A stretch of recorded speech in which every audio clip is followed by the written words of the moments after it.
Radhe Radhe. Happy birthday miss you. Hare Krishna to you. তো সেদিন ছিল আমার জন্মদিন 25শে মে 2026, আর আমি ছিলাম গ্রামের বাড়িতে। আর এই যে সুন্দরভাবে গুছিয়ে প্রদীপ জ্বালিয়ে দিল সে হচ্ছে আমার ছোটো যা। তারপরে দেখো তাজ পরিয়ে দিচ্ছে আমার বরবাবু, যে তাজটা আমার ছেলে কিনে এনে দিয়েছে মাত্র 20 টাকায়। আর তারপরে তিলক চন্দন ধান দুব্বা আর আশীর্বাদে ভরিয়ে দিচ্ছে আমার শাশুমা। এতদিন জন্মদিন পালন হয়েছে ঠিকই, তবে এবারের জন্মদিনটা সত্যিই আমার জন্য খুব স্পেশাল ছিল।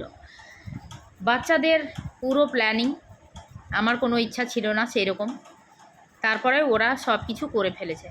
এটা হচ্ছে আমার ছোট বৌদি, ছোটদাও এসছে।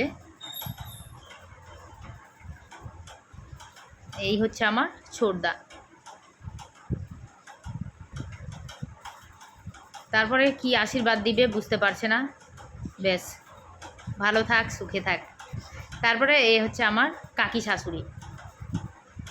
তারপরে দেখো এর আগেই দেখালাম যা নামের বান্ধবী, সে তো আশীর্বাদ করতে পারছে না, এবার কি করবে, ফুলগুলোকে এদিকে ওদিকে যেদিকে পারছে গুজে দিচ্ছে। লাস্ট অবধি আবার খোপাই গুজে দেওয়া হলো। যাকে খুব আনন্দ করছিল সবাই। এ হচ্ছে আমার ভাস্তা, তারা আশীর্বাদ করতে না পারলেও কিন্তু খাওয়ানোর শখ রাখে। আর এটা হচ্ছে আমার দেওরের ছেলে, সে ভীষণ খুশি ছিল আমার বার্থডে নিয়ে। বড় মার বার্থডে ও পুরো পাড়াতে বলে বেড়াচ্ছে। তারপর সেও একটু খাইয়ে দিল, লজ্জা পাচ্ছিল ভীষণই। এ হচ্ছে আমার দিদির ছেলে, আর এটা হচ্ছে আমার ভাস্তি। তো যেহেতু বাচ্চাদের প্ল্যানিং করা, তো অবশ্যই বাচ্চা থাকবে। আর খুব আনন্দ হচ্ছিল সবারই। তারপরে চলে এসছে বার্থডে কোম্পানির মালিক, যেটা আমার পেট থেকেই হয়েছে, তার এই জিদে এত কিছু প্রোগ্রাম। এই বয়সে এইভাবে বার্থডে পালন করা সত্যি একটা অন্যরকম। তারপরেও কি করা যাবে। ও হো হো হো, ভীষণই খুশি ছিল আমার ছেলে, গ্রামে এইভাবে বার্থডে করতে পারেনি, আর আমি তো খুবই খুশি ছিলাম। তারপরে চলে এসছে বার্থডে কোম্পানির মালিকের অ্যাসিস্ট্যান্ট। মালিক যাহা বলিবেন অক্ষরে অক্ষরে পালন করিতে হইবে, নইলে কিন্তু হবে না। তো বরবাবু আশীর্বাদ করছে, খুব ভালো ছিল আশীর্বাদটা, কৃষ্ণ ভক্তি হোক।